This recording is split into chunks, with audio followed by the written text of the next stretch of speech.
esteja convosco. Proclamação do Santo Evangelho, que é de nosso Senhor Jesus Cristo, segundo o evangelista São João. Naquele tempo, havia um doente, Lázaro, que era de Betânia, no povoado de Maria e de Marta, sua irmã. Maria era aquela mulher que ungira o Senhor com perfume e enxugara os pés dele com seus cabelos. O irmão dela, Lázaro, é que estava doente. As irmãs mandaram então dizer a Jesus: Senhor, aquele que amas está doente. Ouvindo isso, Jesus disse: essa doença não leva à morte, ela serve para a glória de Deus, para que o Filho de Deus seja glorificado por ela. Jesus era muito amigo de Marta, de sua irmã Maria e de Lázaro. Quando ouviu que este estava doente, Jesus ficou ainda 2 dias no lugar onde se encontrava. Então disse aos discípulos: vamos de novo à Judeia. Os discípulos disseram: Mestre, ainda há pouco os judeus queriam apedrejar-te, e agora vais outra vez para lá? Jesus respondeu: o dia não tem 12 horas? Se alguém caminha de dia não tropeça, porque vê a luz deste mundo. Mas se alguém caminha de noite, tropeça, porque lhe falta a luz. Depois acrescentou: nosso amigo Lázaro dorme, mas eu vou acordar. Os discípulos disseram: Senhor, se ele dorme, vai ficar bom. Jesus falava da morte de Lázaro, mas os discípulos pensaram que falasse do sono mesmo. Então Jesus disse abertamente: Lázaro está morto, mas por causa de vós, alegre-me por não ter estado lá, para que creais. Mas vamos para junto dele. Então Tomé, cujo nome significa gêmeo, disse aos companheiros: vamos nós também, para morrermos com ele. Quando Jesus chegou, encontrou Lázaro sepultado havia 4 dias. Betânia ficava a uns 3 quilômetros de Jerusalém. Muitos judeus tinham vindo à casa de Marta e Maria para se consolar por causa do irmão. Quando Marta soube que Jesus tinha chegado, foi ao encontro dele. Maria ficou sentada em casa. Então Marta disse a Jesus: Senhor, se tivesse estado aqui, meu irmão não teria morrido. Mas mesmo assim eu sei que o que pedires a Deus, Ele te concederá. Respondeu-lhe Jesus: teu irmão ressuscitará. Disse Marta: eu sei que ele ressuscitará na ressurreição no último dia. Então Jesus disse: eu sou a ressurreição e a vida. Quem crê em mim, mesmo que morra, viverá. Todo aquele que vive e crê em mim não morrerá jamais. Crê nisso? Respondeu ela: sim, Senhor, eu creio firmemente que tu és o Messias, o Filho de Deus, que devia vir ao mundo. Depois de ter dito isso, ela foi chamar a sua irmã Maria, dizendo baixinho: o Mestre está aí e te chama. Quando Maria ouviu isso, levantou-se depressa, foi ao encontro de Jesus. Jesus estava ainda fora do povoado, no mesmo lugar onde Maria se tinha encontrado com ele. Os judeus que estavam em casa consolando-a, quando a viram levantar-se depressa e sair, foram atrás dela, pensando que fosse ao túmulo para lhe chorar. Indo para o lugar onde estava Jesus, quando viu, caiu de joelhos diante dele e disse: Senhor, se tivesse estado aqui, meu irmão não teria morrido. Quando Jesus a viu chorar, e também os que estavam com ela, estremeceu-se interiormente, ficou profundamente comovido e perguntou: onde o colocastes? Responderam: vem ver, Senhor. E Jesus chorou. Então os judeus disseram: vede como ele o amava. Alguns deles, porém, diziam: esse que abriu os olhos ao céu, não podia também ter feito com que Lázaro não morresse? De novo Jesus ficou interiormente comovido. Chegou ao túmulo, era uma caverna fechada com uma pedra. Disse Jesus: tirai a pedra. Marta, irmã do morto, interveio: Senhor, já cheira mal, está morto há 4 dias. Jesus lhe respondeu: não te disse que se creres verás a glória de Deus? Tiraram então a pedra. Jesus levantou os olhos para o alto e disse: Pai, eu te dou graças porque me ouviste. Eu sei que sempre me escutas, mas digo isso por causa do povo que me rodeia, para que creia que tu me enviaste.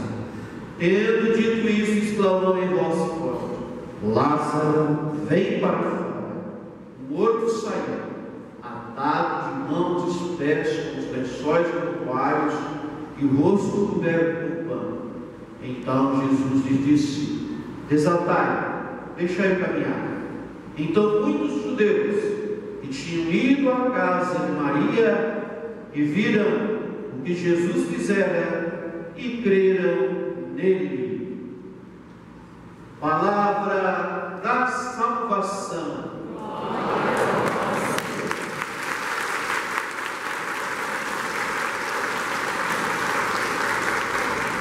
Que as palavras do Santo Evangelho venham a perdoar nossos pecados.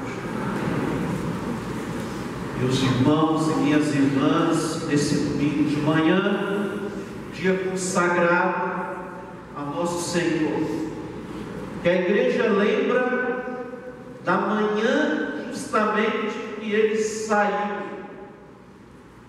dos mortos, na manhã que ele ressuscitou, na manhã que nós celebramos a Eucaristia em memória do ressuscitado, Cristo vivo, redivivo, aquele que tem as chaves da vida e que tem as chaves da morte. A liturgia quer nos lembrar nessa sequência da Quaresma os milagres, os prodígios de Jesus, não os prodígios de si próprio, mas para mostrar a glória de Deus, sempre dentro dessa reflexão. Cristo realiza as obras para mostrar a glória de Deus. E nesses domingos que nós vamos refletindo o Evangelho, e esses dias do Evangelho de São João, o Evangelho da mulher que está sentada no poço, no qual Jesus se apresenta como água viva, o cego de nascença, nos mostrando a veracidade que Jesus é a luz do mundo. E agora, mostrando o Evangelho de São João, que Jesus é a ressurreição e a vida. A primeira leitura nos fala daquela passagem dos ossos ressequidos, do qual Ezequiel nos lembra. E essa mesma postura de Ezequiel é lembrar da passagem do qual nossos irmãos hebreus saíram e foram libertados do cativeiro do Egito, mostrando que aquele povo que saiu do Egito não poderia morrer no deserto, e que aqueles ossos ressequidos e sepultados, cada uma daquelas pessoas representam e são o povo querido de Deus, do qual não poderia permanecer diante da morte. Então, segundo essa profecia de Ezequiel, os ossos ressequidos, eles tornam de novo e tomam a vida, porque esses pertencem ao Senhor, esses pertencem a Deus. E aí, mostrando a glória de Deus, esse povo que jaz sepultado volta à vida. É a visão de Ezequiel, que esse povo que saiu lá do Egito, escravo do Egito, foram não para morrer no meio do deserto, mas ter plena vida e ter libertação. E Deus toma posse daquilo que é teu. São Paulo nos fala na segunda leitura que quem vive segundo a carne não pode agradar a Deus. Vós não viveis segundo a carne, mas segundo o Espírito. Se realmente o Espírito de Deus mora em vós, se alguém não tem o Espírito de Cristo, não pertencem a Cristo. O que são as obras da carne? Tudo aquilo que vai contra o Espírito, tudo aquilo que é contradição, porque dentro de nós habita o Espírito de Deus, mora o Espírito de Deus, e essas obras da carne, sem dúvida nenhuma, nos leva à qualificação do pecado, nos leva à própria destruição. Todas essas paixões desmedidas, como orgulho, prepotência, como todas as desequilíbrios, do ser humano, nos leva ao pecado, nos leva à destruição. Então é preciso lembrar que dentro de nós, quando nós rezamos o Espírito que habita em nosso peito, o Espírito que habita em nosso peito é morada de Deus.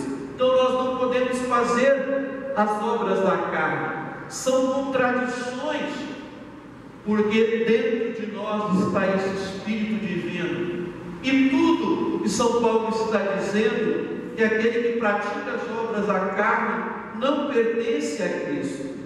E se Jesus Cristo está em nós, se Ele mora em nós, embora o nosso corpo ele é ferido da morte por causa de nossos pecados, nosso Espírito está cheio de vida, graça e justiça. Mesmo que esse corpo está ferido pelo pecado, ferido pela morte, não, sem dúvida alguma, não há nenhuma incompatibilidade para nós não pertencermos a Jesus Cristo. Sem dúvida, a nossa inclinação para o pecado foi justamente pela desobediência que nós merecidamente ganhamos a morte. Mas aqui São Paulo nos fala que há algo transformador e que Deus, sem dúvida alguma, Ele vai fazer justiça. A justiça de Deus, sem dúvida alguma, não é perecermos no pecado, mas permanecer, mas termos a vida eterna. Então, esse Jesus que estava entre os mortos, esse Jesus que ressuscitou dos mortos, vivificará nossos corpos mortais por meio do seu Espírito que mora em nós. Se é o Espírito de Deus que mora em nós, se é o Espírito que Deus colocou em cada um de nós, nós não pertencemos à morte, mas pertencemos à vida eterna.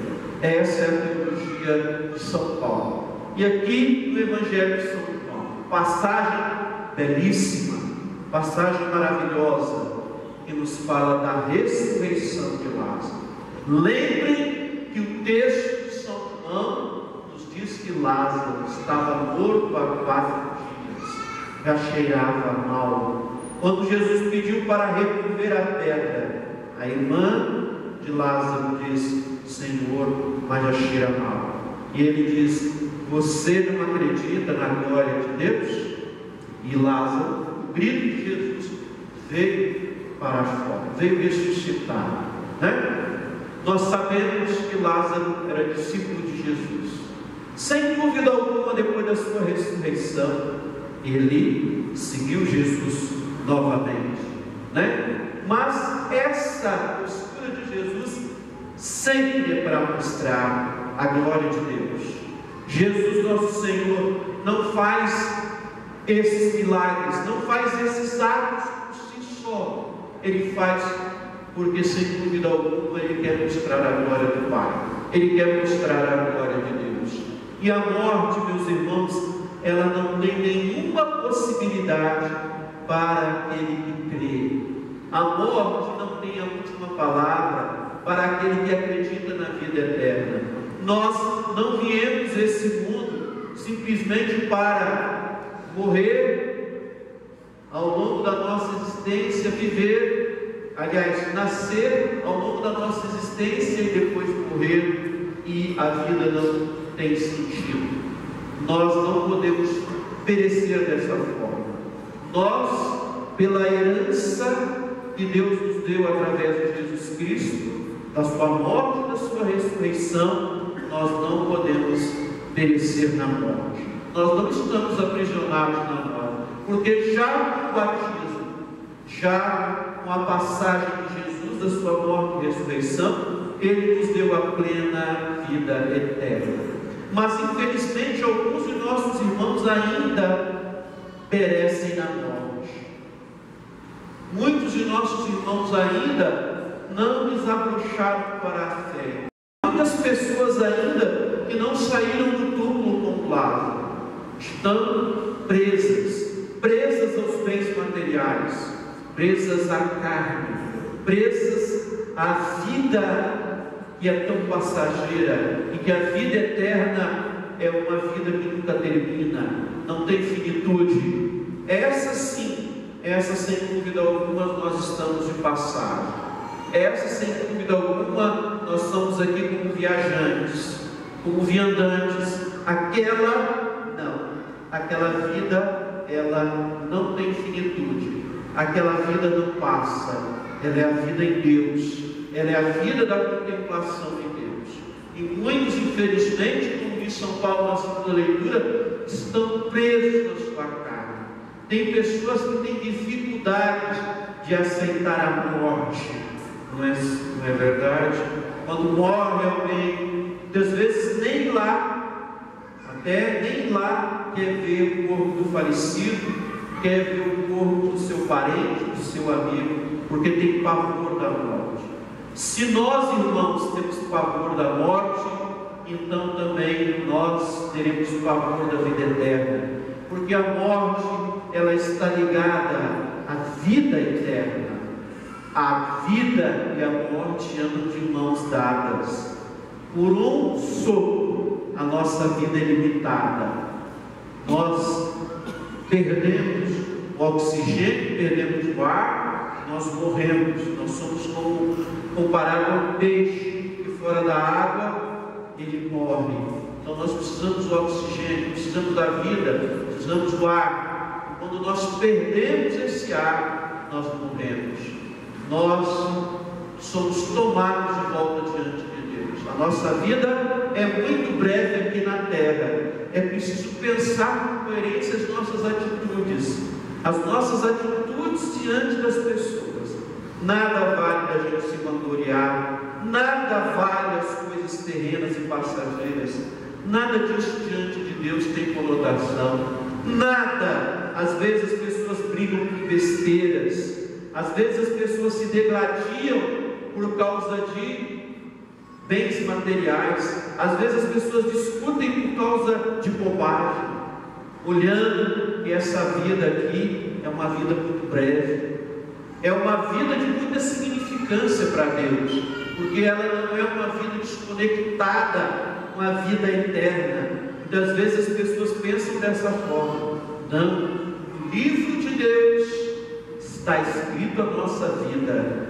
Lá no livro do Senhor está escrito as nossas ações aqui no mundo, e nós vamos ser cobrados de cada coisa que nós deixamos de fazer. Cada coisa que fizemos erroneamente será cobrado nos fins dos tempos. Então, meus irmãos, vivendo bem essa vida, vivendo uma vida de doação, vivendo uma vida de misericórdia, vivendo uma vida pautada em cima das palavras do Evangelho, buscando como cartilha da nossa vida, nós estamos com o pé na vida eterna. É isso que Cristo quer de nós. E nós também ressuscitemos muitos irmãos que estão mortos, já estão mortos, né? Uma expressão que eu ouvi Um dia que eu postei um negócio no Facebook e uma pessoa colocou um comentário embaixo. Achei aquilo esplêndido. Dizia: Padre Robson, não se preocupe, porque infelizmente essas pessoas já estão mortas. Triste dizer isso, mas já estão mortas, já morreram, já não estão mais vivas, porque são como sepulcros caiados, sem nada dentro, sem a vigorosidade de Deus, sem o Espírito de Deus. Aquelas pessoas que fazem maldade, aquelas pessoas que tramam, aquelas pessoas que são malévolas, já estão mortas. Porque o Espírito, onde o Espírito de Deus habita, não pode encontrar maldade, sem dúvida alguma. E é o que Jesus, com certeza, olhou para Lázaro. Porque Lázaro era não só por ser um grande amigo de Jesus, mas porque era um homem santo. Por causa disso Jesus chorou, porque ele era um homem que seguia Jesus Cristo na autenticidade do Evangelho. Meus irmãos, pensemos, reflitamos realmente se nós estamos condizentes com o Evangelho, se nós realmente acreditamos nessa vida eterna, se realmente nós damos valor à vida eterna, porque essa vida é passageira, essa vida é pequena, ela passa muito rápido, mas a vida em Deus não termina. Pensemos, nos questionemos as nossas atitudes, principalmente quando às vezes nós vamos lá, o sacerdote, diácono, fazer uma encomendação dos nossos irmãos, lembrando sempre a postura do sacerdote, a postura do ministro, a postura do diácono é que vá lá ressuscitar as pessoas que muitas vezes já estão mortas, porque aquele nosso irmão ali está sendo velado, já não participa mais dessa vida, já participa da outra vida que não é a nossa mais. Mas nós vamos ali para ressuscitar aqueles que estão mortos para o Evangelho, para a palavra de Jesus, que é luz e verdade. Amém. Creio em Deus Pai Todo-Poderoso,